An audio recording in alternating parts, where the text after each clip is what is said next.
Hello. Hi. Good evening. Happy Friday. Hi. We are going to continue our reading of The Magician's Nephew. We've already read the first two chapters, and where we left off, Uncle Andrew had tricked Polly and Diggory into going into this other world. So that's where we're picking up now. Okay, ready? Chapter 3, The Wood Between the Worlds. Uncle Andrew and his study vanished instantly. Then, for a moment, everything became muddled. The next thing Diggory knew was that there was a soft green light coming down on him from above and darkness below. He didn't seem to be standing on anything or sitting or lying. Nothing appeared to be touching him. "I believe I'm in water," said Diggory, "or underwater." This frightened him for a second, but almost at once he could feel that he was rushing upward. Then his head suddenly came out into the air, and he found himself scrambling ashore out onto the smooth grassy ground at the edge of a pool. As he rose to his feet, he noticed that he was neither dripping nor panting for breath as anyone would expect after being underwater. His clothes were perfectly dry, and he was standing by the edge of a small pool, not more than 10 feet from side to side in a wood. The trees grew close together and were so leafy that he could get no glimpse of the sky. All the light was green light that came through the leaves, but there must have been a very strong sun overhead, for this green daylight was bright and warm. It was the quietest wood you could possibly imagine. There were no birds, no insects, no animals, and no wind. You could almost feel the trees growing. The pool he had just got out of was not the only pool. There were dozens of others. A pool every few yards, as far as his eyes could reach. You could almost feel the trees drinking the water up with their roots. This wood was very much alive. When he tried to describe it afterward, Diggory always said, "It was a rich place, as rich as plum cake." The strangest thing was that almost before he had looked about him, Diggory had half forgotten how he had come there.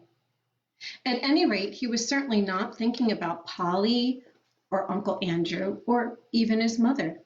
He was not in the least frightened or excited or curious. If anyone had asked him, "Where did you come from?" he would probably have said, "I've always been here." That was what it felt like, as if one had always been in that place and never been bored, although nothing had ever happened. As he said long afterward, it's not the sort of place where things happen. The trees go on growing, that's all. After Diggory had looked at the wood for a long time, he noticed that there was a girl lying on her back at the foot of a tree a few yards away. Her eyes were nearly shut, but not quite, as if she were just between sleeping and waking. So he looked at her for a long time and said nothing. And at last she opened her eyes and looked at him for a long time. And she also said nothing. Then she spoke in a dreamy, contented sort of voice. "I think I've seen you before," she said. "I rather think so too," said Diggory. "Have you been here long?" "Oh, always," said the girl. "At least, I don't know. A very long time. So have I, said Diggory. No, you haven't, she said. I've just seen you come out of that pool. Yes, I suppose I did, said Diggory with a puzzled air. I'd forgotten. Then, for quite a long time, neither said any more. Look here, said the girl presently. I wonder, did we ever really meet before? I had a sort of idea, a sort of picture in my head of a boy and a girl, like us, living somewhere quite different and doing all sorts of things. Perhaps it was only a dream. I've had that same dream, I think, said Diggory, about a boy and a girl living next door, and something about crawling among rafters. I remember the girl had a dirty face. Aren't you getting it mixed? In my dream, it was the boy who had the dirty face. I can't remember the boy's face, said Diggory, and then added, Hello, what's that?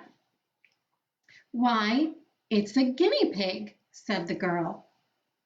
And it was a fat guinea pig nosing about in the grass.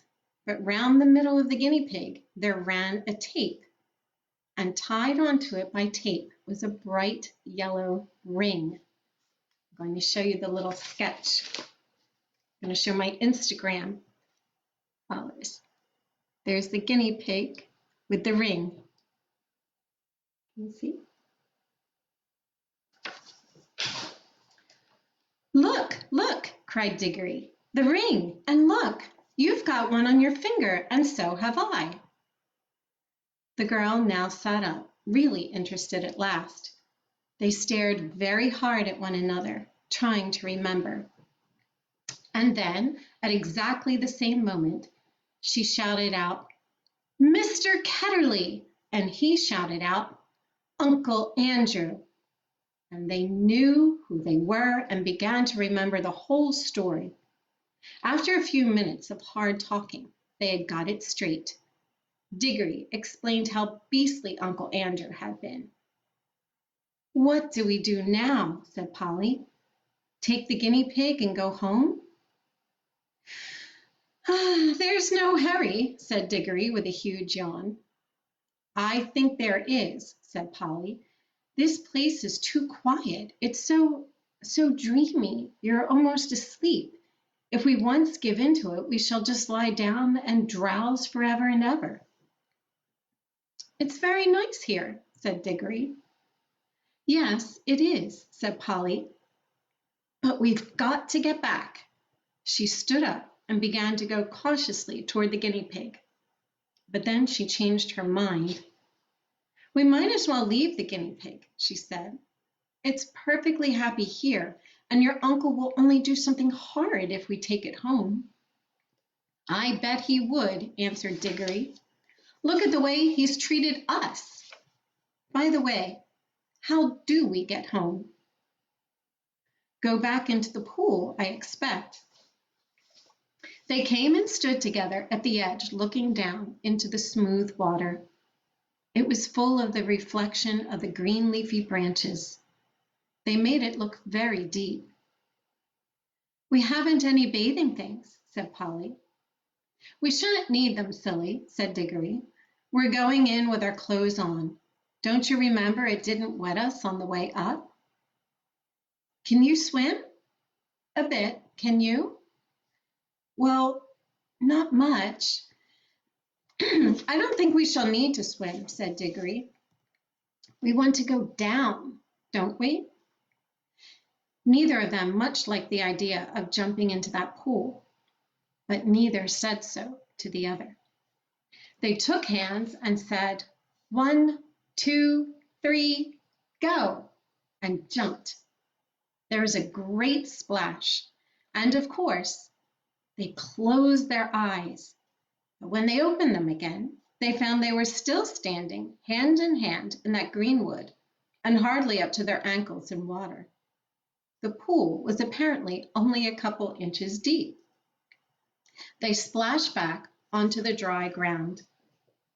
"What on earth's going wrong?" said Polly in a frightened voice, but not quite so frightened as you might expect, because it was hard to really feel frightened in that wood. The place is too peaceful.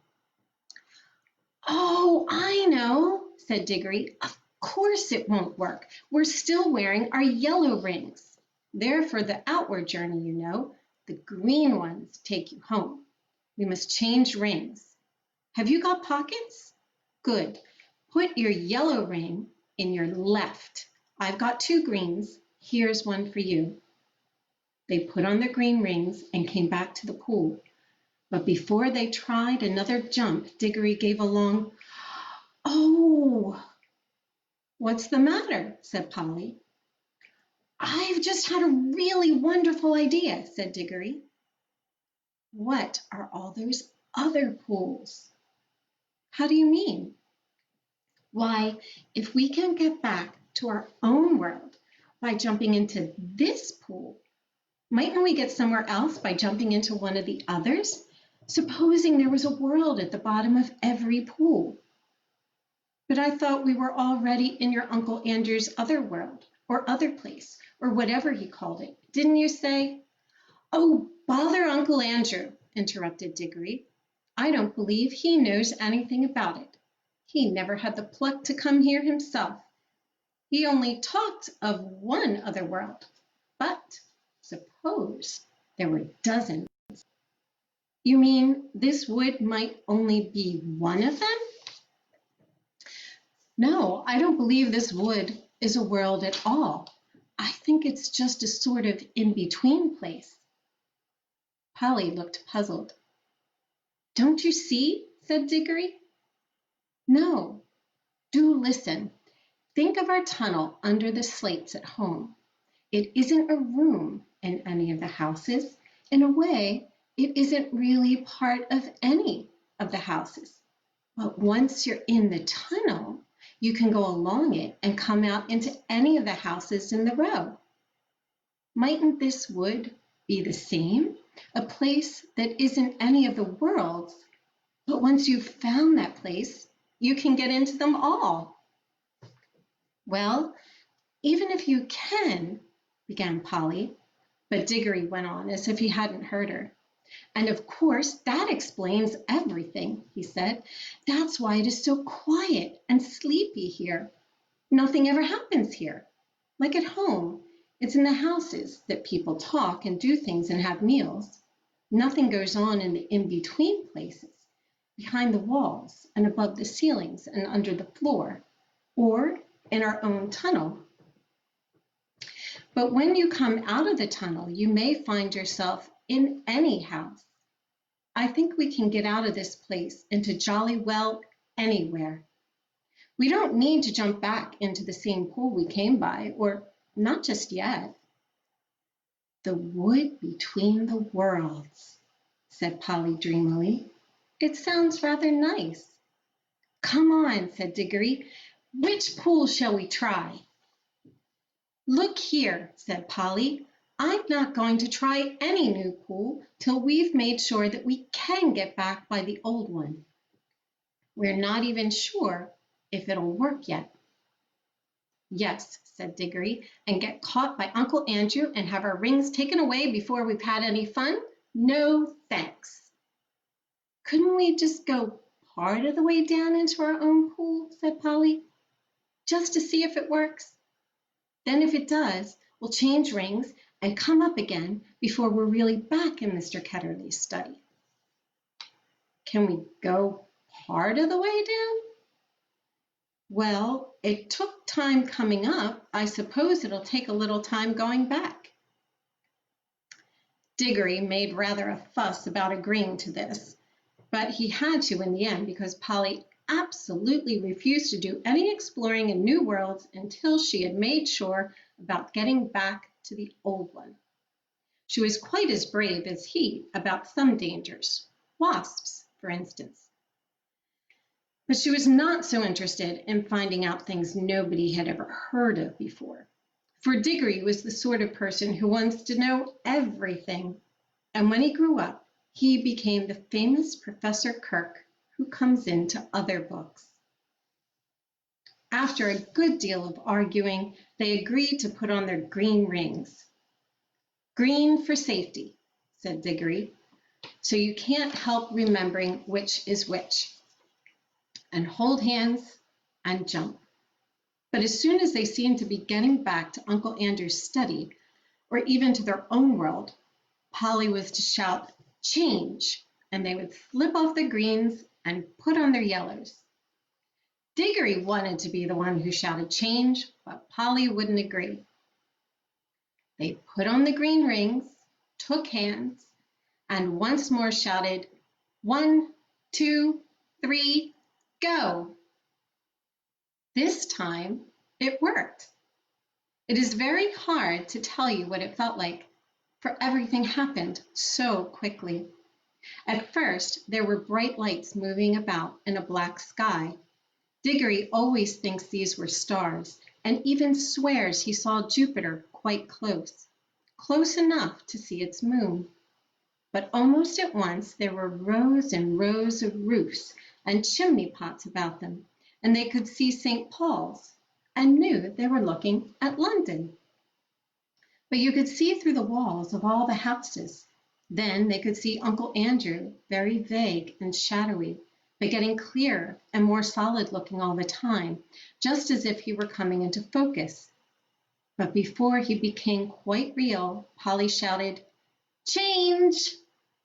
And they did change, and our world faded away like a dream, and the green light above grew stronger and stronger, till their heads came out of the pool and they scrambled ashore. And there was the wood all about them, as green and bright and still as ever. The whole thing had taken less than a minute. "There," said Diggory, "that's all right. Now for the adventure. Any pool will do. Come on, let's try that one." "Stop," said Polly. "Aren't we going to mark this pool?" They stared at each other and quite white as they realized the dreadful thing that Diggory had just been going to do.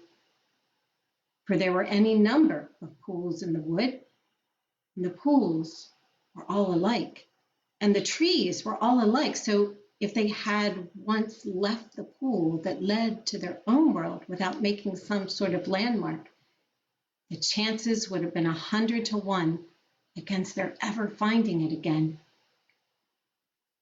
Diggory's hand was shaking as he opened his penknife and cut out a long strip of turf on the bank of the pool. The soil, which smelled nice, was of a rich reddish brown and showed up well against the green. "It's a good thing one of us has some sense," said Polly. "Well, don't keep gassing about it," said Diggory. "Come along. I want to see what's in one of the other pools." And Polly gave him a pretty sharp answer, and he said something even nastier in reply. The quarrel lasted for several minutes, but it would be dull to write it all down. Let us skip on to the moment at which they stood with beating hearts and rather scared faces on the edge of the unknown pool with their yellow rings, and held hands and once more said, 1, 2, 3, go! Splash! Once again, it hadn't worked.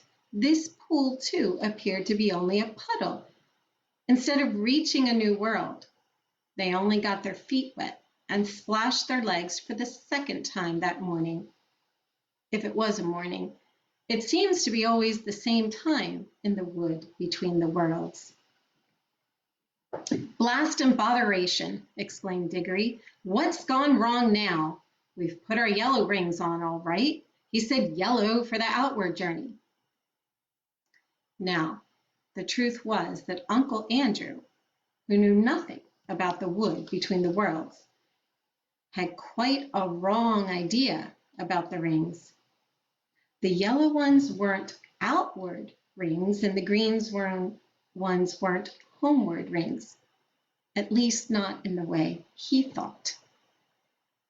The stuff of which both were made had all come from the wood. The stuff in the yellow rings had the power of drawing you into the wood, and was stuff that wanted to get it back to its own place, the in-between place. But the stuff in the green rings is stuff that is trying to get out of its own place, so that a green ring would take you out of the wood into a world. Uncle Andrew, you see, was working with things he did not really understand. Most magicians are. Of course, Diggory did not realize the truth quite clearly either, or not until later. But when they had talked it over, they decided to try their green rings on the new pool, just to see what happened. "I'm game if you are," said Polly. But she really said this because in her heart of hearts, she now felt sure that neither kind of ring was going to work at all in the new pool, and so there was nothing worse to be afraid of than another splash. I am not quite sure that Diggory had the same feeling. At any rate, when they both put on the greens and came back to the edge of the water and taken hands again, they were certainly a good deal more cheerful and less solemn than they had been the first time. 1, 2, 3, go, said Diggory, and they jumped. That's the end of chapter 3, leaving you on a cliffhanger. So if you want to hear the next part, chapter 4, please join me tomorrow night. I don't need these anymore. Join me tomorrow night at 8 o'clock. Same bat time, same bat channel. Have a great Friday night, a wonderful Saturday. If you want, I'm still doing the 1 o'clock lives every day, 7 days a week. Same bat time, same bat channel. So I will see you then. I love you guys. God bless you. Good night.